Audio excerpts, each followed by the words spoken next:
Héroes extranjeros que pelearon en defensa de México y que pocos reconocen. Bienvenidos Nopal Brothers y Nopal Sister a este nuevo video del Nopal Timestops. Mi nombre es Marvin Lara y hoy te hablaremos de los extranjeros que pelearon en defensa del bando mexicano y que poco reconocen lo heroico de sus actos. Si resulta completamente digno de admirar que alguien tome las armas para defender la soberanía de su nación, imagina lo doblemente digno y honroso que resulta pelear por una causa justa en defensa de un país diferente al que te vio nacer. Es por eso que en este video rendiremos tributo a aquellos extranjeros que dejaron su país para unirse a las diferentes batallas que se han librado en territorio mexicano a lo largo de la historia, como un homenaje a su valentía y para que todos los que habitamos este hermoso país no olvidemos los nombres de aquellos que pelearon batallas que no eran suyas con la bandera de México tatuada en sus corazones. Pero antes de hablarte de los extranjeros que defendieron a México, tómate 5 segundos para suscribirte a nuestro canal y activar la campanita para que no te pierdas ninguno de nuestros videos. Recuerda que subimos material nuevo casi todos los días. Tu ayuda es muy importante porque nos permite llegar a un mayor número de personas, así que no olvides darle like y compartir nuestros videos. La historia mexicana es muy rica en pasajes y momentos convulsos que se convierten en tierra fértil para el florecimiento de héroes y villanos,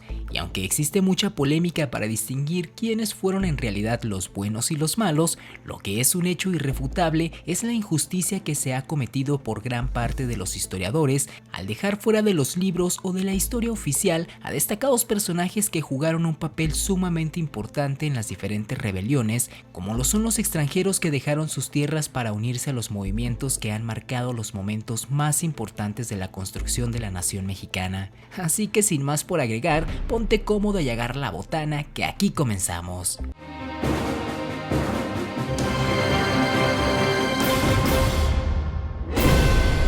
Número 1. Gonzalo Guerrero. En el año 1511, un barco español que realizaba labores de exploración naufragó en la península de Yucatán, sobreviviendo únicamente 2 de sus tripulantes, Gonzalo Guerrero y Jerónimo de Aguilar, los cuales fueron capturados y convertidos en esclavos por una de las tribus mayas que habitaban la región peninsular. Con el tiempo, el camino de estos 2 náufragos tomó rumbos completamente opuestos, pues mientras Jerónimo de Aguilar regresaría al bando de los españoles sirviendo de intérprete de Hernán Cortés, por su parte, Gonzalo Guerrero durante años trabajó bajo las órdenes de los caciques de la región. Sin embargo, poco a poco supo integrarse a la sociedad maya. Su simpatía, lealtad y sus vastos conocimientos militares le ganaron la libertad y un rango dentro de su nuevo entorno, llegando a ser el brazo derecho del rey de Chetumal. Gracias a la cercanía con la realeza maya, Gonzalo Guerrero conoció y se enamoró de la hermosa princesa Sacil-Ha. La confianza que había ganado el joven europeo con el rey fue suficiente para entregarle a su hija. Sacil-Ha y Guerrero se casaron y al poco tiempo tuvieron 4 hijos, por lo que por muchos son considerados los primeros mexicanos frutos del mestizaje. Posteriormente, su posición de esposo de la princesa lo convirtió en el rey de Chetumal. El amor que le tenía Guerrero a Sacil-Ha y a su nueva patria fue tan grande que rechazó regresar con los españoles, a pesar de ser varias las expediciones que fueron en su rescate. Por el contrario, apoyó duramente los combates para expulsar a Grijalva, Francisco Hernández de Córdoba en 1517 y al propio Cortés en 1518.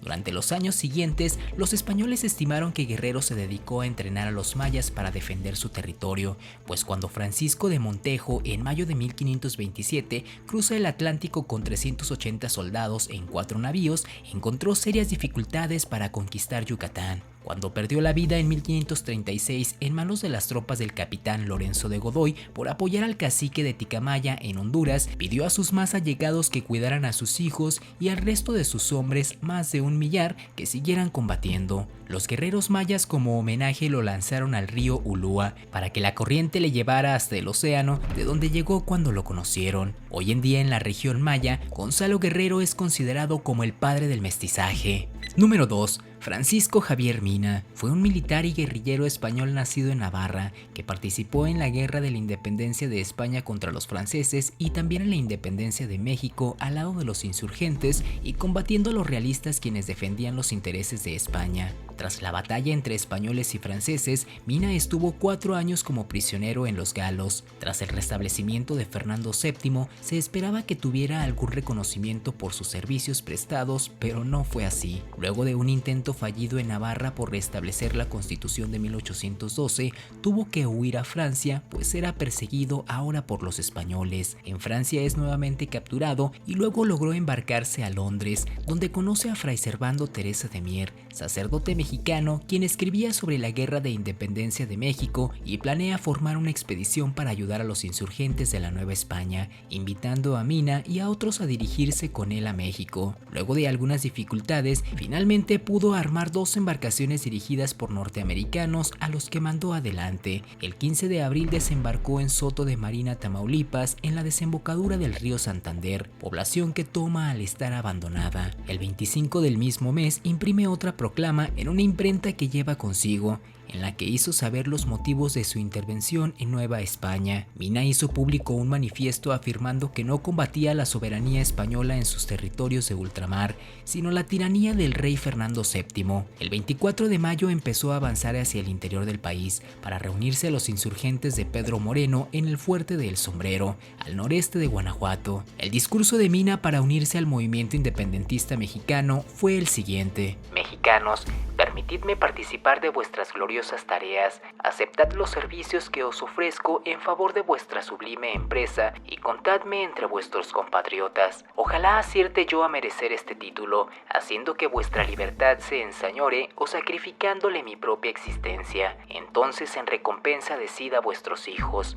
Esta tierra fue 2 veces inundada en sangre por españoles serviles, vasallos abyectos de un rey, pero hubo también españoles liberales y patriotas que sacrificaron su reposo y su vida por nuestro bien. También tuvo importantes triunfos que permitieron la toma de Valle del Maíz, Peotillos y Real de Pinos, pero quizás su victoria más recordada sea en el fuerte El Sombrero junto con Pedro Moreno. Finalmente fueron derrotados en el rancho de El Venadito el 27 de octubre de 1817, donde perdió la vida Moreno y Mina fue hecho prisionero. Días después fue fusilado en el Cerro del Borrego frente al fuerte de los Remedios, cerca de Pénjamo. Sus restos descansan en la columna de la Independencia de la Ciudad de México. Pese a su brevedad, la campaña de Mina fue una acción de guerra de suma importancia en el periodo de la Guerra de Independencia de México, conocido como etapa de resistencia de la Independencia de México, cuando se tenía la impresión del gobierno español que las tropas realistas estaban por derrotar al ejército insurgente mexicano. Estos movimientos insurgentes permitieron que no se extinguiera la llama de la esperanza de la lucha de la independencia en su etapa más difícil. Número 3. José Álvarez de Toledo y Dubois, nacido en La Habana, Cuba, fue un militar y diputado a las Cortes de Cádiz. En 1809 fue asignado a una división de faluchos cañoneros en Cataluña y obtuvo el grado de teniente de navío. Como diputado de las Cortes de Cádiz en representación de Santo Domingo, fue simpatizante de la emancipación de los americanos, llegando a declarar en las Cortes: "Los americanos no hemos venido a este Congreso a representar la América, sino a autorizar la postergación que de ella se hace". Recomendó al gobernador de Santo Domingo declarar la independencia en caso de que España fuese vencida por el ejército de Napoleón Bonaparte. Esta actitud fue interpretada como una traición a la corona española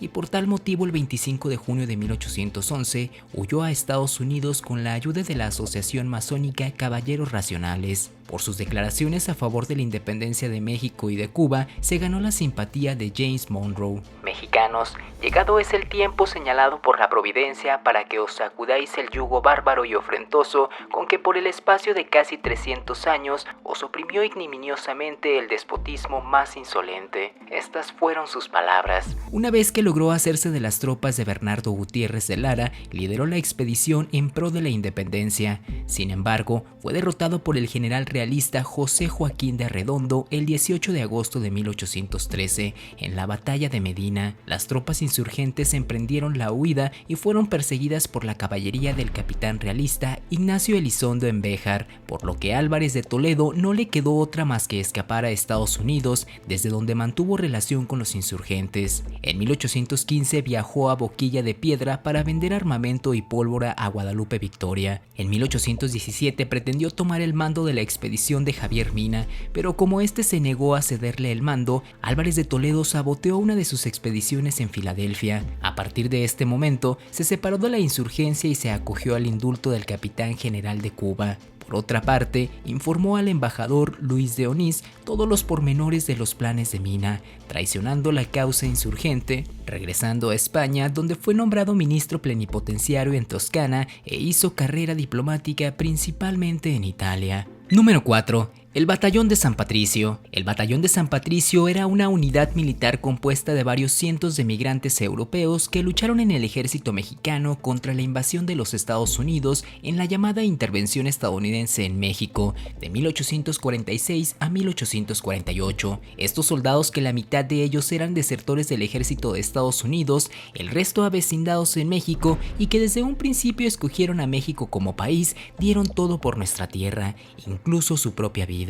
Los efectivos del Batallón de San Patricio eran desertores del ejército de los Estados Unidos, formado principalmente por inmigrantes de origen irlandés y alemán. Tomaron el nombre del santo patrono de Irlanda, sintieron simpatía debido a sus convicciones religiosas, pues tan católicos eran ellos como los mexicanos a los que quisieron defender. Tuvieron un extraordinario rendimiento como artilleros en varias batallas, especialmente en la defensa de Monterrey, donde defendieron exitosamente la ciudadela, y en la batalla de la Angostura, en la que diezmaron un batallón atacante y capturaron 2 cañones estadounidenses, acción por la que su comandante y varios oficiales recibieron la condecoración Cruz de Honor de la Angostura. Cuando los miembros del Batallón de San Patricio fueron capturados por el ejército estadounidense, sufrieron muy duras represalias, pues fueron azotados y marcados con hierro candente en la cara con la letra D de desertores y sentenciados a trabajos forzosos. Los que entraron en el ejército mexicano tras la declaración de la guerra fueron ahorcados en masa como traidores en el pueblo de San Jacinto el 13 de septiembre de 1847.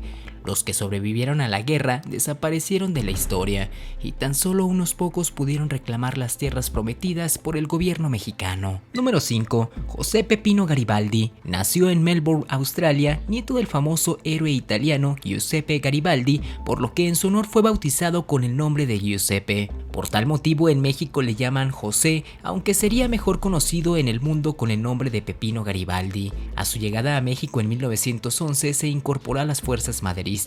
Su participación en varios combates en el estado de Chihuahua, entre ellos la primera toma de Ciudad Juárez, le valió el grado de general. Madero lo nombró jefe de la llamada Legión Extranjera, cuerpo que llegó a contar con al menos 40 individuos y en el cual sentaban plaza voluntarios de distintas nacionalidades. Su designación no agradó a todos sus seguidores y Madero tuvo que recordarles que Washington no desdeñó el auxilio de Lafayette, participó en las batallas de Casas Grandes y junto con Eduardo Madero, hermano del caudillo, salvó la vida de Francisco I. Madero, cuando este hizo su entrada triunfal en la Ciudad de México el 7 de junio de 1911. Su hermano Raúl y Pepino Garibaldi se subieron con el jefe de la revolución a un auto para encabezar el desfile de la victoria. Se dice que no era de las simpatías de Pascual Orozco ni de Pancho Villa, incluso era tanta la envidia que le tenía el Centauro del Norte que trató sin éxito de encontrar la manera de acabar con él. Como sea, al triunfo de la revolución maderista, Garibaldi decidió marcharse de México, y fue en honor a este hombre que se designó la emblemática plaza en la que tradicionalmente se concentran los mariachis en la Ciudad de México, conocida como Plaza Garibaldi. Número 6. Jacobo Orushan. Entre las filas maderistas participó también Jacobo Orushan, un exmilitar armenio afincado en Estados Unidos, nacido en Alepo, comunidad armenia al norte de Siria. Orushan llega a Estados Unidos para hacer la América y se enlista en el ejército, relata el historiador Carlos Santaramián. Tras su participación en las Fuerzas Armadas estadounidenses, Orushan llega a México y se enlista en el ejército mexicano como oficial de sanidad. Este armenio, que vivió en Zumpango del Río, en el estado de Guerrero, cuya casa hoy ocupa el ayuntamiento de ese municipio guerrerense, participó en la batalla de Zacatecas junto al general de división Luis Medina Barrón como jefe principal y tenía a su mando casi 2,000 hombres. Gracias a la experiencia militar de Jacobo Orushan, se logró la toma de la plaza de Iguala en mayo de 1911, un episodio clave para el triunfo de las fuerzas maderistas en esa región. Sabemos que era militar, educado en Estados Unidos, y aquí muchos de los generales no tenían ni idea de lo que era el ejército. Su experiencia militar fue su carta de presentación. Destaca Antaramián, quien ha seguido los pasos de este armenio mexicano hasta la República Dominicana, donde Orushan murió tras huir de México al ser considerado traidor a la patria por sumarse a las tropas de Victoriano Huerta. Número 7. Los extranjeros de Villa. A pesar de que en un inicio estaban en contra de que extranjeros participaran en la Revolución Mexicana, con el paso del tiempo Pancho Villa se hizo de importantes aliados provenientes de otras latitudes. En primer lugar menciona a Ivar Thorgrey, un sueco que participó entre las filas de la División del Norte.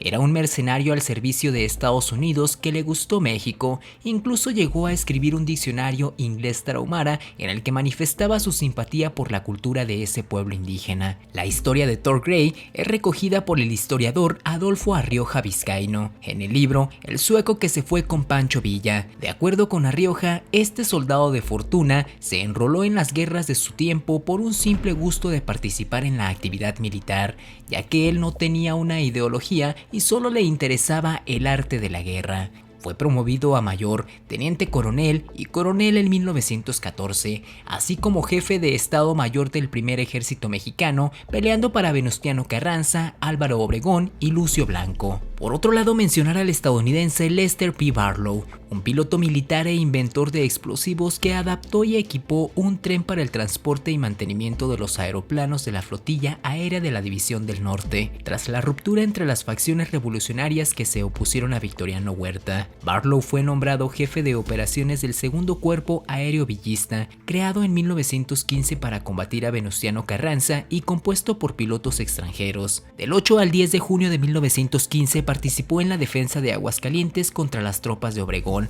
las cuales pretendían tomar la plaza. Después regresó con los villistas a Torreón, Coahuila, donde pidió su baja del ejército. Trabajó algunos años como ingeniero en unas minas antes de retornar a Estados Unidos. Durante la Primera Guerra Mundial, Barlow fue el principal proveedor de bombas para el ejército americano. Durante 2 décadas, el señor Barlow no recibió ningún pago por su trabajo sobre las armas.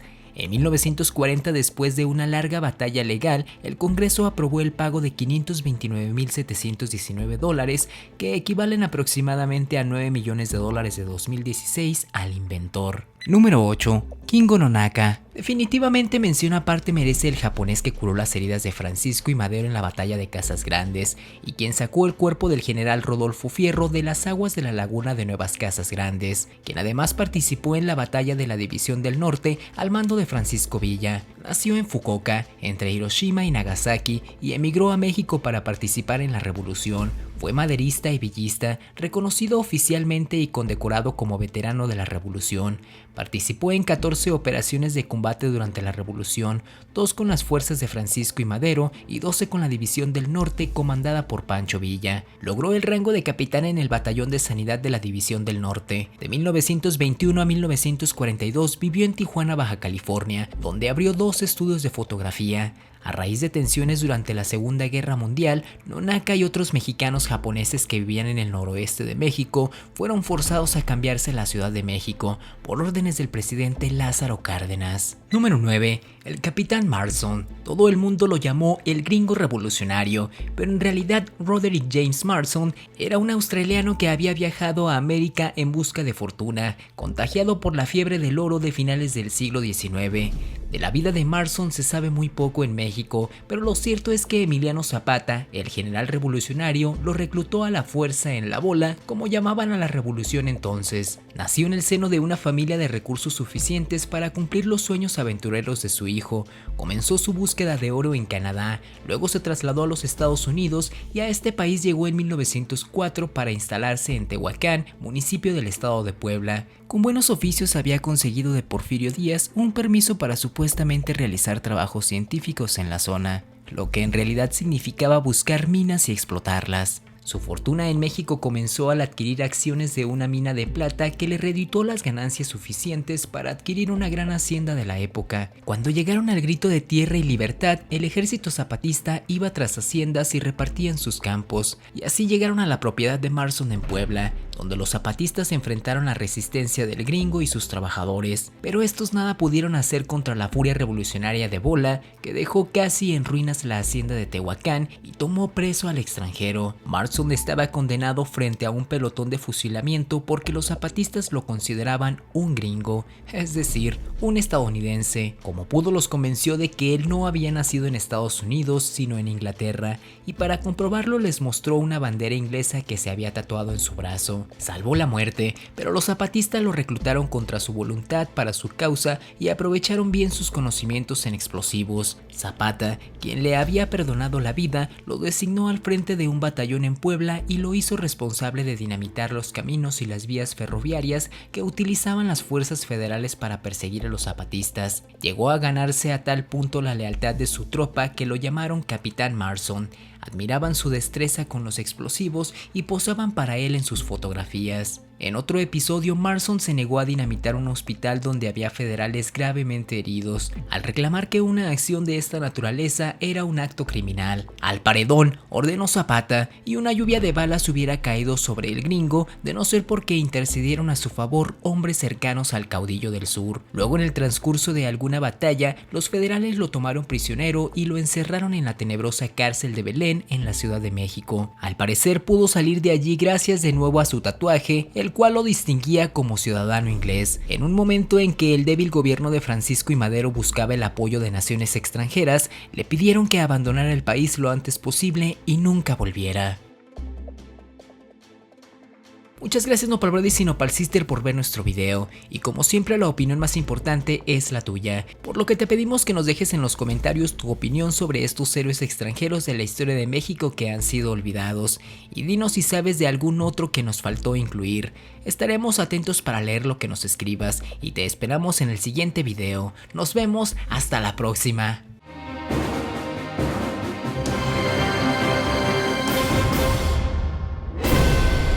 8 personajes que merecen más el título de traidores que la Malinche. Bienvenidos Nopal Brothers y Nopal Sister a este nuevo video del Nopal Times Tops. Mi nombre es Marvin Lara y hoy te hablaremos de los personajes de la historia de México que merecen más el título de traidores que la Malinche. Como lo hemos mencionado en videos anteriores, la Malinche injustamente ha recibido el título de la mayor traidora de la historia, cuando en realidad era una esclava que no tenía otra alternativa más que servir a sus amos para conservar su vida. Pero en la historia de nuestro país sí que